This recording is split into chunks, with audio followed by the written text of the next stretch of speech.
Bonjour les poissons, j'espère que vous allez bien. On va découvrir ensemble vos énergies pour la deuxième quinzaine de mars du 16 au 31. Gardez bien à l'esprit comme d'habitude que ce sont des énergies générales, c'est comme une sorte de météo et vous seul décidez de ce que vous en faites. Donc prenez uniquement ce qui résonne pour vous dans ce tirage et le reste vous laissez. Je vous invite également à consulter les vidéos de votre ascendant et des autres signes de votre thème astral pour compléter ces informations. Ici, l'énergie avec laquelle vous entrez dans cette quinzaine, ce que vous voulez pendant cette période, comment vous vous sentez, la force qui vous soutient, le challenge à relever, le résultat global de cette quinzaine et j'allais dire 1, 2. 2. Ok, je vais les laisser comme ça. C'est des cartes qui collent un peu et en fait, il y en avait une autre dessous. Bon. Vous avez gagné, vous avez gagné un conseil supplémentaire. Donc, 2 messages conseils pour finir pour vous les poissons. Alors, les jeux que j'utilise pour ce tirage sont le Merrill Tarot et l'Oracle Je prends mon envol. Vous retrouvez sous chaque vidéo en description tous les tarots et oracles qui sont régulièrement utilisés sur cette chaîne, ainsi que le lien pour les guidances personnalisées. Alors, on est parti. Vous avez le 6 de bâton, le 10 d'épée, le cavalier d'épée, la roue de fortune, le 3 de coupe et le 8 d'épée. Alors, le mental est quand même assez présent. Vous avez la moitié du tirage en épée, 10 d'épée, cavalier d'épée, 8 d'épée. C'est pas les plus confortables. Maintenant, ça c'est ce que vous voulez. Vous voulez justement arriver au bout. Arriver au bout de ce mental qui vous enferme, alors soit qui vous enferme dans des pensées, des jugements, des croyances limitantes, vous n'arrivez pas à trouver le 8 d'épée, j'aime bien le voir comme on est dans une pièce, on cherche la porte pour sortir. Et on a beau regarder tout autour, on ne trouve pas de porte et on se dit mais je ne sortirai jamais de là puisqu'il n'y a pas de porte. Ce qu'on ne voit pas, quand on regarde les choses différemment, c'est qu'il y a 3 fenêtres toutes ouvertes et qu'on est au rez-de-chaussée. Donc, c'est changer de perspective dans le mental pour sortir de quelque chose qui vous enferme. Et vous voulez ça. Alors, je vais commencer par le commencement parce que ça y est, je suis barrée. Vous voyez, il y a quelque chose là qui s'emballe. Il y a quelque chose qui s'emballe dans le mental, dans la parole, dans les idées. Ça s'entrechoque dans ma tête, ça part dans tous les sens. Je suis déjà partie à vous parler de ça, j'ai même pas commencé le début. Il y a un truc là qui met un peu sous pression, mais vous avez la possibilité de changer la donne. Alors, vous entrez dans la quinzaine avec ce 6 de bâton. Vous entrez avec une énergie de réussite, de dépassement, de victoire. Vous avez réussi quelque chose. Vous vous êtes peut-être mis en avant également. On a cette notion de prendre la parole, de s'exprimer, de se montrer. Alors de s'exprimer à travers des mots, mais de s'exprimer également à travers des actions. Le 6 de bâton, c'est celui qui ose être un chef de file quelque part qui ose se montrer, mener les troupes. Symboliquement, c'est le guerrier qui est parti défendre les villageois et puis il revient victorieux et il est acclamé. Donc il y a une forme de reconnaissance personnelle du travail que vous avez fourni, des efforts que vous avez fournis, du dépassement que vous avez fourni. Mais il y a une reconnaissance également qui vient de l'extérieur, de qui vous êtes, du travail que vous avez fait, des efforts que vous avez fourni également. Il y a peut-être une récompense pour certains. Là, on a... si mon focus voulait bien participer, ça m'arrangerait. Non, il ne veut pas. Oui, non, voilà. On a prix Pulitzer, auteur qui a gagné le prix Pulitzer. Ok. Donc pour certains, vous avez peut-être non seulement une reconnaissance, mais une reconnaissance à travers un titre, un prix, une décoration, quelque chose qui symbolise un passage, une réussite. Donc ça, c'est plutôt chouette. Ce que vous voulez en finir avec ce qui est lourd, enfermant, dans le registre des pensées et du mental. Alors ça peut être s'enfermer dans des jugements, des croyances, ça peut être s'enfermer dans de la peur, Donc c'est le mental qui tourne comme un hamster dans sa roue, avec des et si, 3 petits points, catastrophe 1, catastrophe 2, catastrophe 3, et on continue comme ça gaiement. D'ailleurs, au passage, le et si, c'est vraiment un levier ultra puissant dans le mental. Le truc, c'est que très souvent, on utilise le et si au service de la peur. Et si ça se passait pas bien, et si je me prenais un râteau, et si on me claquait la porte au nez, et si je manquais d'argent, bref. Mais on peut tout aussi bien utiliser la puissance du et si au service du positif et du champ des possibles. Et si je rencontrais l'amour de ma vie, et si je décrochais le job de mes rêves, et si ça fonctionnait, et si j'y arrivais, et si j'avais cette reconnaissance tant attendue, et si je me lançais dans tel projet qui m'anime depuis longtemps. Et vous voyez l'idée ? Sauf qu'on pense beaucoup plus souvent à des et si qui font peur qu'à des et si qui stimulent et qui ouvrent le champ des possibles.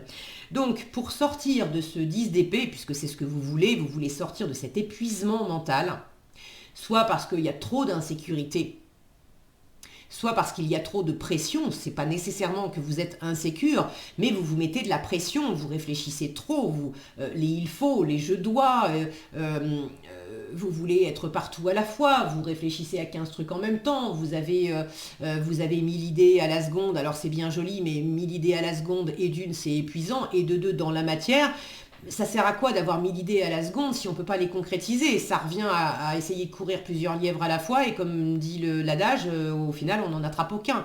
Donc, il y a quelque chose de cet ordre-là à calmer. Vous avez besoin de vous reposer, de vous ressourcer. Et c'est vraiment ce que vous voulez. Pour certains, alors c'est plus particulier, ça ne sera pas pour tous les poissons. Pour certains, on a cette représentation là du couple, du cœur. Pour certains, vous voulez en finir avec l'obsession mentale par rapport à un couple, par rapport à... Alors, est-ce que c'est un amour perdu? Est-ce que c'est une relation amoureuse d'ailleurs? Est-ce que c'est une relation amicale? Il y a des liens qui sont... des liens affectifs qui sont très forts avec certaines personnes, mais qui ne sont pas nécessairement sur le registre amoureux. Mais là, il peut y avoir quelque chose d'assez obsessionnel avec toutes ces épées que vous souhaitez dépasser. Pour certains, vous souhaitez en finir avec une relation, et ça vous fait beaucoup cogiter parce que vous ne savez pas comment en sortir. Pour d'autres, la relation, elle est déjà finie depuis belle lurette. C'est fini dans la matière, mais énergétiquement et puis dans votre esprit, ça ne l'est pas. Vous y pensez beaucoup, vous y pensez encore.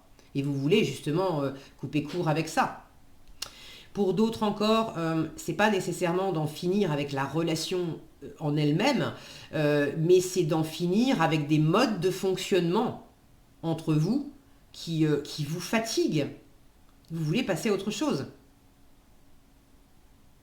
Pour d'autres encore, j'ai la sensation que ça pourrait être une représentation du couple, une représentation de l'amour, une représentation alors à travers vos parents, à travers un idéal, à travers... Là, il y a un côté... pour certains, vous savez, ces contes de fées, là... où les femmes attendent le prince charmant. Bon, c'est pas un truc qui est nécessairement très porteur pour le féminin sacré, d'attendre le prince charmant sous la forme d'un sauveur, en fait. C'est le prince charmant qui va venir réveiller la princesse, qui va lui amener de l'amour, qui va faire en sorte qu'elle va être heureuse, etc. Non, dans la vie, homme ou femme, homme et femme, et on a tous du féminin sacré et du masculin sacré en nous, le bonheur, c'est uniquement en nous-mêmes, par nous-mêmes et pour nous-mêmes. Après, le fait de le partager avec l'autre, c'est du plus, c'est du mieux. Et la relation à l'autre, c'est souvent un exercice de miroir qui permet de mieux se connaître, de pouvoir travailler sur soi et d'être plus heureux aussi ensemble ou avec d'autres personnes. Mais dès lors que je suis plus alignée avec qui je suis, plus heureuse avec qui je suis, du coup, c'est forcément plus facile avec l'environnement. Donc il y a peut-être également un truc qui commence à vous courir sur le haricot en termes de représentation mentale de ce que doit être le bonheur, l'harmonie, féminin, masculin, une espèce d'image d'Épinal qui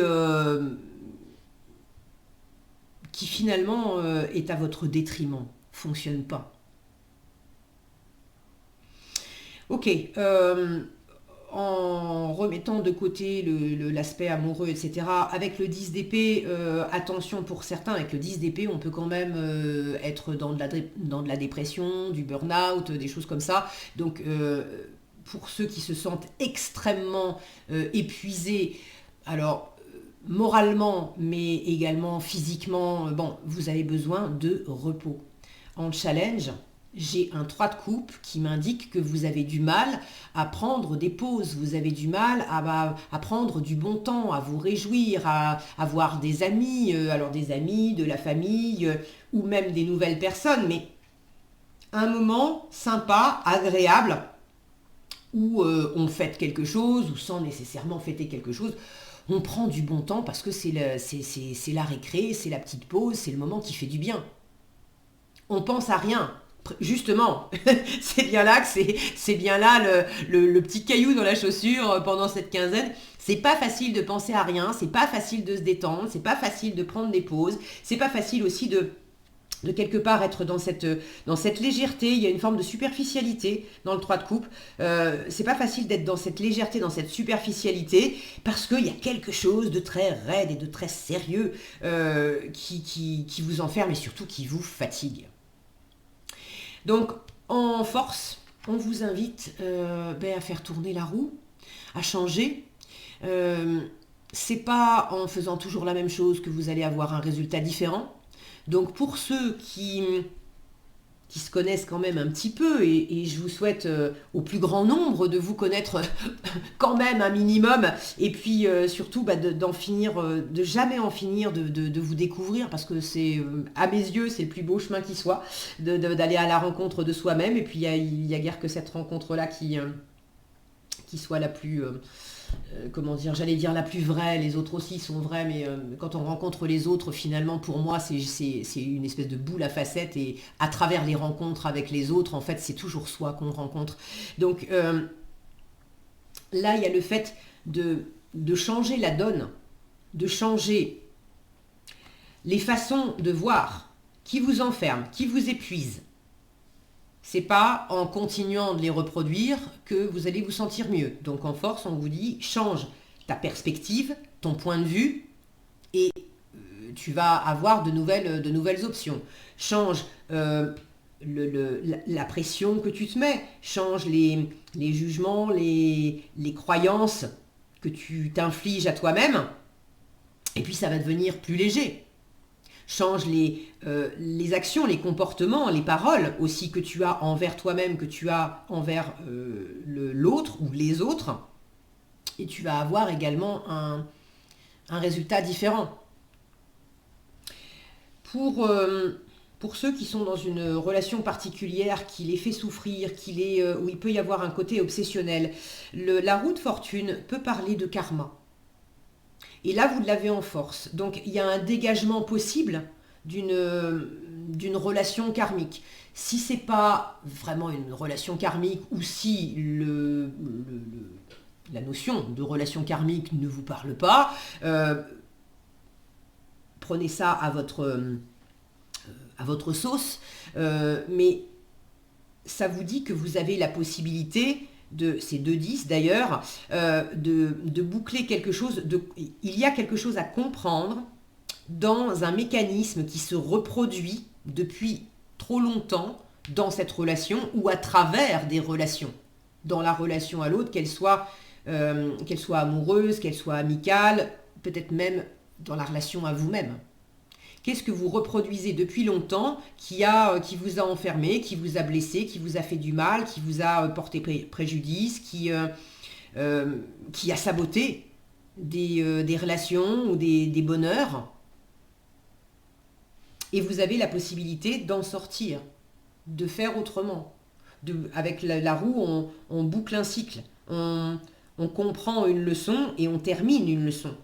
On guérit des blessures. On arrête de reproduire. C'est également prendre son destin en main. Alors pour moi, dans la roue de la fortune, il y a deux aspects. Il y a l'aspect univers qui pose des jalons pour nous, qu'on ne pourra pas esquiver. Si on ne les vit pas dans cette vie-là, on les expérimentera dans une autre, mais voilà, bon, c'est ma façon de voir les choses. Et puis, il y a notre part à nous, notre libre arbitre. C'est par exemple l'univers qui a décidé que vous partez de, j'en sais rien, vous partez pour illustrer d'une façon pragmatique, vous partez de Marseille et dans votre chemin de vie, il y a un moment où forcément vous passerez par Paris. Après, le chemin pour y aller, vous faites comme vous voulez. Vous pouvez prendre l'autoroute, vous pouvez prendre la nationale, vous pouvez vous le faire en ligne droite si vous avez envie de faire le tour de la Terre 3 fois avant d'aller à Paris. Mais c'est ok, on vous laissera faire. Mais au bout du compte, il y a un point que vous n'esquiverez pas. Et là, j'ai l'impression que dans le fait de boucler ce cycle, il y a à la fois une prise de responsabilité pour faire les choses autrement, mais également une espèce de point de passage, de point de bascule que vous ne pouvez pas éviter non plus, et qui est une force pour vous, qui vous aide. Ça peut être par exemple revoir quelqu'un que vous n'avez pas vu depuis longtemps, justement pour boucler les choses une bonne fois pour toutes. Ça peut être se sentir coincé une dernière fois dans un schéma de fonctionnement pour avoir ce déclic qui fait que ça y est, c'est fini. Je veux plus penser comme ça, je veux plus vivre comme ça, je veux plus me comporter comme ça. Donc en force, de toute façon, tout ce qui est de l'ordre du changement, ça vous aide. Changement d'état d'esprit bien sûr, mais ça peut être des changements aussi dans la matière. Donc changer de relation, changer d'activité, apporter du mouvement avec la roue de fortune, et puis apporter aussi du changement. C'est pas nécessairement du changement de bout en bout, tout révolutionner, mais il y a une part d'évolution là-dedans. Je vous le disais, avec le 3 de coupe, on a du mal à se réjouir un petit peu. Votre état d'esprit est quand même encore pas mal dans le mental avec le cavalier d'épée. Convaincu, convaincant, beaucoup d'idées, une envie vous avez à cœur de vous exprimer aussi. Le cavalier d'épée, il n'a pas sa langue dans sa poche, donc vous avez des choses à dire, vous avez envie de convaincre. Vous avez envie de convaincre, vous avez aussi envie quand même, là je vois ce casque sous le bras, vous avez envie de lâcher l'armure. Vous avez envie de communiquer, mais de communiquer, que quelque chose change en termes de communication. On n'est plus là pour se battre. On n'est plus là, c'est plus un affrontement. C'est quelque chose, alors oui, c'est un peu compliqué pour vous de ramener au passage, ça peut être des retrouvailles, des réconciliations. Donc ceux qui étaient en froid ou dans des communications difficiles, un peu raides avec quelqu'un, ça peut se détendre. Vous avez des cartes en main quand même, c'est aussi à vous de détendre les choses. Tout ne va pas non plus complètement se détendre pendant la quinzaine. Mais il y a quand même cette possibilité. Disons que tout ne va pas se détendre parce que en vous, vous êtes encore quand même pas mal tendu. Maintenant, ça ne veut pas dire que c'est impossible et inabordable. Ok. En résultat, avec le 8 d'épée, alors, il y a un peu de l'un, un peu de l'autre.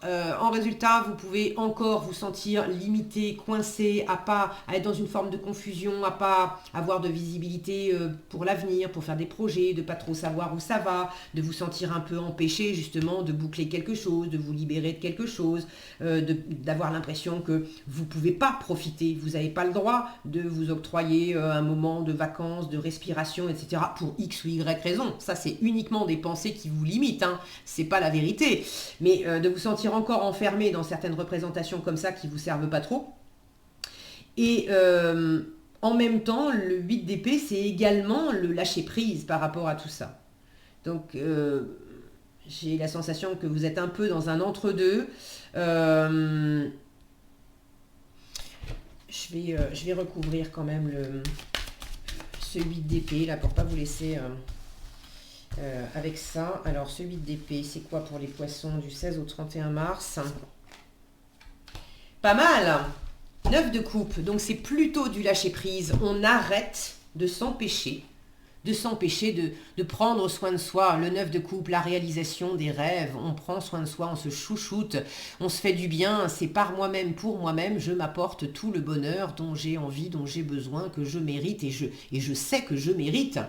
Je suis légitime, je me fais du bien. Donc là, on arrête de s'empêcher, on arrête de se limiter et on revient à quelque chose de beaucoup plus agréable. Alors, il y a un petit truc qui me fait sourire, c'est un tarot qui est consacré à l'actrice. Ok, l'actrice Meryl Streep. Je vous ai fait une grosse contraction là de mots, je m'amuse. Et pour chaque carte, on a le nom du personnage qu'elle incarne dans un film ainsi que le film. Et j'adore parce que le film en question, ici, c'est It's Complicated. C'est compliqué. Alors j'adore parce que c'est voilà le mot de la fin, me faire plaisir, aller de l'avant, oui, vous allez vers ça. Mais enfin quand même, c'est compliqué, hein. Voilà, c'est le petit clin d'œil, c'est pas tout fluide pour profiter, pour se laisser aller, pour se détendre. Mais vous êtes en bon chemin, les poissons. Donc, plus vous allez vous lâcher aussi, lâchez-vous un peu du lest, lâchez-vous un peu la grappe. D'accord. Et si on vous propose des sorties, un petit apéro, de prendre un thé, un papotage entre copines, saisissez l'opportunité. Ne repoussez pas en disant ah oui non mais j'ai pas que ça à faire plus tard, etc. Non, ici maintenant, faites ça pour vous. Alors les conseils, regardez. Bon ben voilà.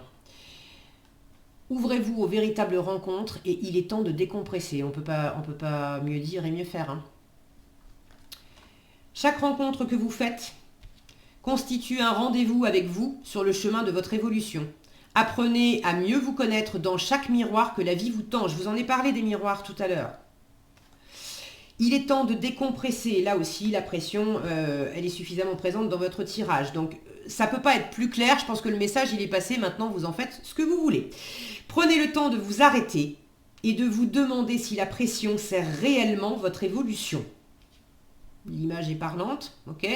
Le temps de décompresser ne serait-il pas venu et bienvenu? Aujourd'hui, choisissez la détente et vous verrez la différence. C'est sûr qu'entre ça et ça, à vous de choisir. Voilà ce que j'avais pour vous les poissons, j'espère que cette vidéo vous sera utile. Si elle vous a plu, je vous invite à la liker, la partager, la commenter. Et pour être averti quand je publie de nouvelles vidéos, il suffit de vous abonner et d'activer la cloche des notifications. Prenez bien soin de vous, passez une agréable quinzaine et je vous dis à bientôt dans un prochain tirage.